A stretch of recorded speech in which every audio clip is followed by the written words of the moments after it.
Today, on the premiere episode of Xtreme 4x4, how do you handle a hungry Hemi? You take it to new heights. Ian and Jessi break out the airbags for an extreme suspension upgrade. Plus, in-your-face hardcore action from off-road racing's premier event, Crandon.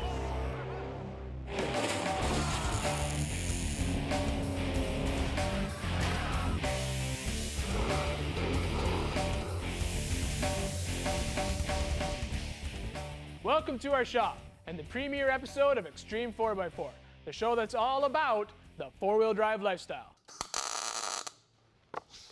And experiencing the great outdoors, off the beaten path. It's where all the fun is. But of course, you gotta build them before you can break them. That's right, Jessi. And when we're not building some of the sickest four-wheel drive trucks you've ever seen, we'll be out covering racing's top events like these. CORR Racing from Crandon, Wisconsin, Baja, And we'll be in your face with hardcore rock crawling, hill climbs, mud bogs, and more. But right now, I just want to get dirty on our first project. Me too, Jessi. You know, there's always been a trade-off. You can have a big lift with a harsh ride or a smaller lift with a smooth ride. But with today's Kelderman Air Ride kit that we're going to install on a 2004 Dodge Hemi, we're getting the best of both worlds. This is Kelderman's Big Red Dodge, equipped with the same 10-inch Kelderman Air Ride kit we're going to install in our project here today. You probably saw this truck on the cover of Truck Trend magazine. Don't be intimidated by the amount of parts in the bed of this truck. It truly is a bolt-on kit. And here we have it. Not only does this kit make your truck look cool, but it replaces a factory suspension with these airbags, giving you anywhere between 5 to 13 inches of lift. And in the rear, we're going to be replacing the factory leaf springs with a heavy-duty 4-link setup. And as I'm sure you're aware, whenever you install a 4-link, wheel hop and axle wrap are all but eliminated. And that's going to help us out when we start adding some serious power to our Dodge.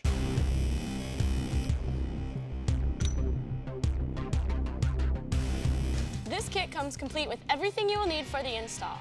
4 Firestone airbags, upper and lower trailing arms for the rear, panhard bar, rear axle brackets, upper and lower bag mounts, and trailing arm mounts, a drop pitman arm, upper and lower shock mounts, upper and lower bag mounts, upper and lower trailing arms for the front, sway bar lowering blocks, and trailing arm mounts, and your custom choice of shocks, compressors, and controls.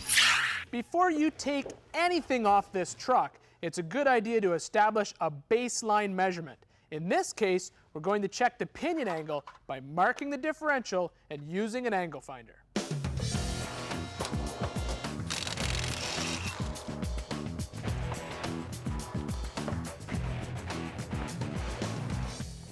First, Ian's gonna remove the factory airbox so we can gain access to the shock tower nuts. Then, after supporting the front differential, simply remove the lower shock bolt. Now you don't need a lift to install this kit. It's just as easy to use a floor jack and some jack stands. But when you have a hoist this big, you'd be a fool not to use it. We'll remove the 4 sway bar bolts and this track bar bolt. Now we'll simply lower the differential and the coil spring will slide right out. It's replaced with this airbag assembly. You pre-assemble it on the bench to make sure your shock mounts line up. Then the upper mount comes off and it goes in the truck.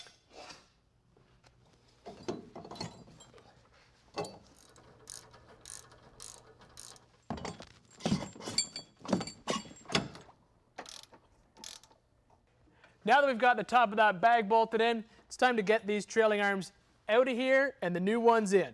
These ones from Kelderman are a lot longer than the stock ones, and they also have tons of adjustability. That's going to help us out when we got to pitch this front end to get our alignment angle back. If you remember, we measured that front pinion angle with an angle finder, and we have to set it back to stock. We have to reset this eccentric at the same time. Now, you might not know what an eccentric is, but I'm going to show you.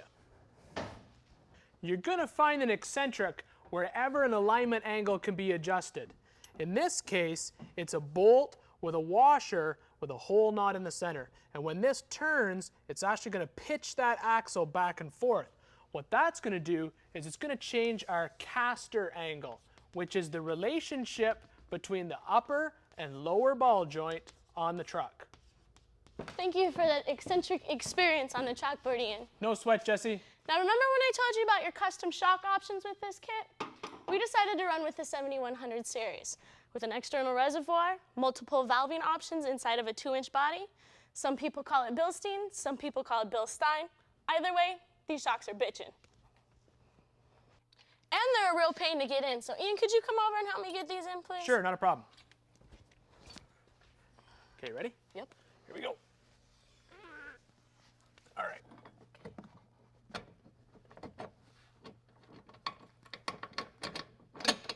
There, I'll get the other one. All right. Now, Dodge comes with factory brake lines that are long enough for us to remount them, because with the lift, you're gonna need that extra movement. So what we're gonna do is we're gonna weld on a stud right here, bolt it on right there. Some people drill holes, you can mount it right there. Either way, whatever works best for you. Let's get this other shock on. Got it right here. After the break, Ian and Jessi button up the front suspension of their Dodge project, plus fender to fender dirt flying off-road racing action when Xtreme 4x4 continues.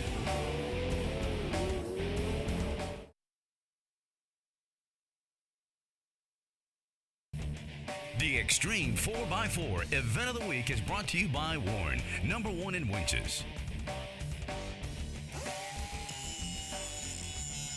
Welcome back to Xtreme 4x4 and our project today. We're putting the biggest Kelderman air ride kit they make for a Dodge in this truck, and that's going to change all our alignment angles. So I went ahead and put in this drop pitman arm to compensate for that. I also bolted in these sway bar lowering blocks to keep everything in line. Have you seen this awesome shop we get to work in? We got the Jeep back there where we're gonna do an easy budget build-up later. We got tubing benders, welders. But the coolest thing of all, we got this 50-inch plasma screen TV where we're gonna be bringing you some of the coolest off-road events from around the world. Check it out.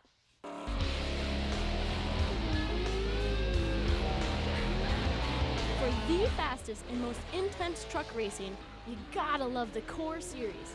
Fender to fender, go get them, smash them up style racing. Rocks flying, over the jump, bumps, turns, cartwheels, you name it. This is what off-road racing about right here. This is definitely extreme racing. You have to be on the edge here to be competitive. Packing 850 horses, the Pro 4 and 2-wheel drive classes don't just push the envelope, they rip right through it. Really, it's every man for himself out here. It's definitely a macho man sport. You know, I've never been in a dogfight in like an F-16, but I think that would probably be about as close as you can compare it to. So there's only a few people in this world that can probably understand what we do. I don't think there's any other motorsport that has anything the extreme that we do. I came here to watch trucks roll over. Running this hard, rollovers are just part of the game. How's that for extreme? Yeah, the driver doesn't want to be the guy upside down, but you know, that's part of racing, and that's what people pay the money to come see. It wouldn't be racing if it wasn't rubbing. Rubbing's racing. If you can't handle it, get out. Somebody in the way, sometimes you got to bump them, sometimes you don't, but it can get pretty physical out there. A lot of times, you know, we're side by side, 3, 4 wide, and I mean, it gets very exciting. CORR racing is probably the most extreme off-road racing that the fans can actually enjoy. Every year, 30,000 fans make the pilgrimage to off-road racing's premier track. I love it. This is the best place in the world. It's the best off-road racetrack in the world, Crandon. Crandon, Wisconsin. You know, they call it the Indianapolis of off-road because there's not a faster, wider, bigger track that we ever race on, and they draw the crowd to prove it. To win here, these guys have to first survive the land rush start. The Oklahoma land rush here is incredible.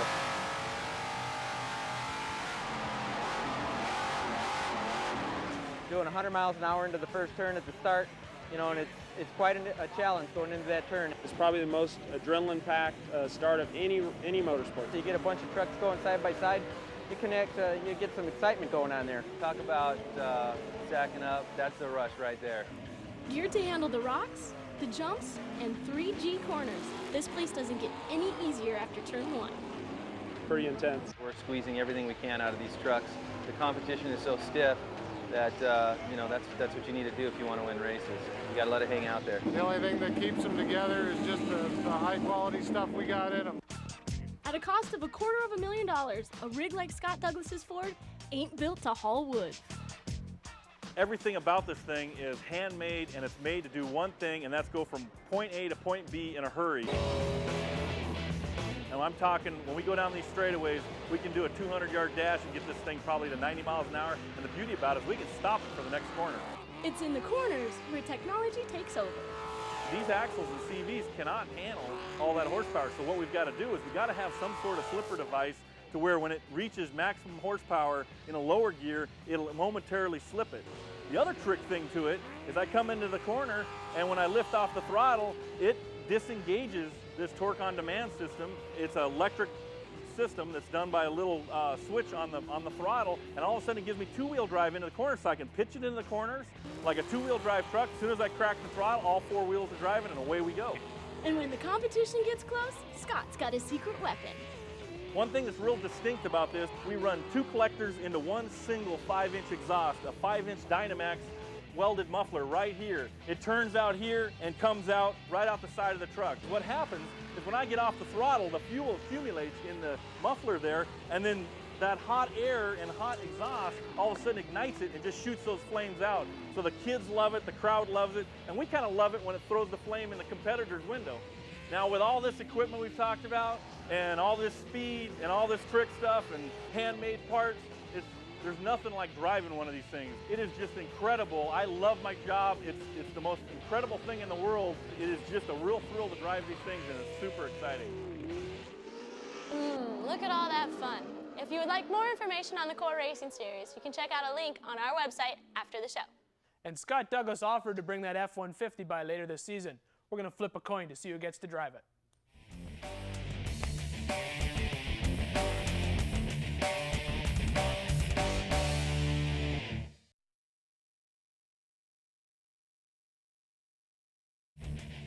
For more information on today's show, go online, Xtreme4x4TV.com. Welcome back to Xtreme 4x4 and our Dodge Air Ride project. Since the front end is already in, it's time to put in our rear end. But before I can put in that 4-link system, I need to take out the factory leaf springs. Now, if you don't know how to take out leaf springs, you should be watching the women's channel.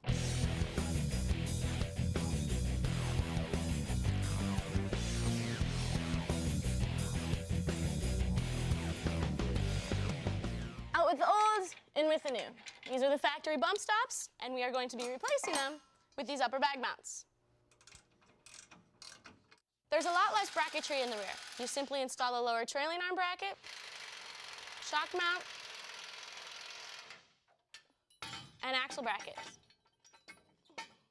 Now we just gotta slap in these trailing arms. Adjust them like so they line up with the holes. Put the bolts in. Now, if you take a close look at the ends of these trailing arms, these adjustment pieces are actually from semi-trucks that Kelderman has adapted to their kit. Nothing says macho like semi-truck parts. The airbag just slips into place, and now we can start on the other side.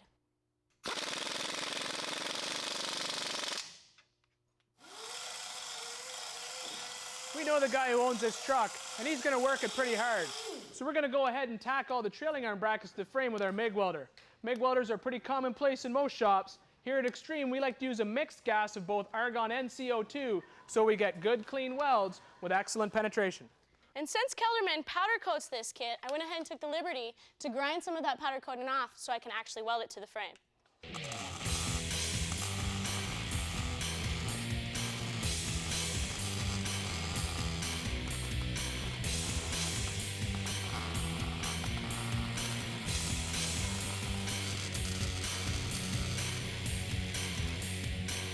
Okay, so we've run into a small problem. The owner of this truck has put on his own custom dual exhaust system, which gets in the way of the panhard bar. So I'm just gonna have to cut it off.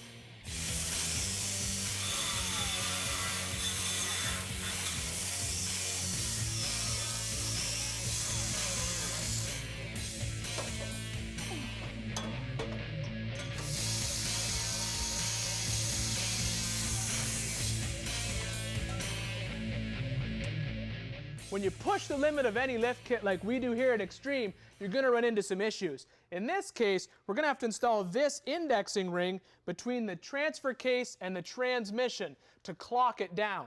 That's going to help our U-joint angles on our front shaft. The back shaft has a CV joint on it, but the front only has a U-joint. So we're going to send it out to Dynatech Engineering and have this lengthened by 1.5 inches. After lowering and bolting the ring onto the case, just reinstall it to the tranny. During the break, we're going to go over all the nuts and bolts to make sure it's all tightened down. And then all we have left to do is plumb it and wire it. Now you can already see the dramatic suspension change that we've made. But wait until you see this truck on these massive meats.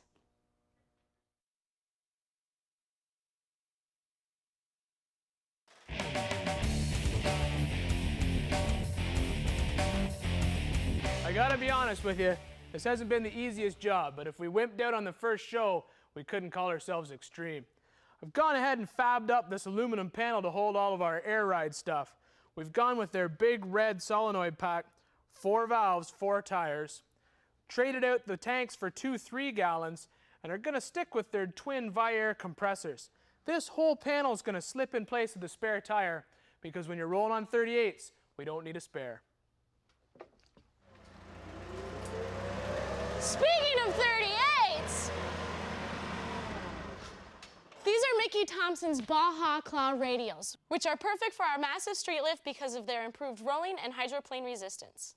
We slapped them on these Weld Racing Cheyenne Series 18x12s, which are forged from one-piece aluminum, making them some of the strongest and most lightweight wheels out there. Now, between you and me, when it comes to off-road, just take the tread, turn it around, and it'll give you more bite on anything you want to grab onto. Before we get those tires mounted, we have to run our air lines, install the digital display in the cab, raise our panel into place, and feed it some juice.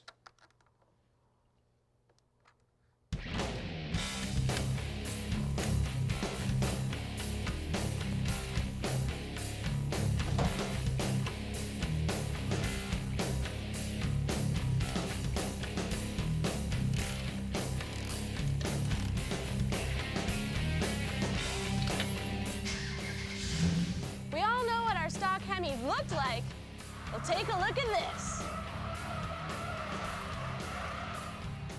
We all know that this truck is huge, but it's actually the little things in life that really matter. This key fob remotely controls each individual bag. Check it out. I'm gonna drop the front end. Oh, that goes down pretty fast. Yeah. Why couldn't you do that before I got out? Few adjustments and it looks like we'll be done. Hey, well, I would hope so. We worked really long and hard on this thing today. Yeah, something tells me the size of those tires, we're gonna need to upgrade those brakes. Yeah, bigger is probably better, huh? I think so.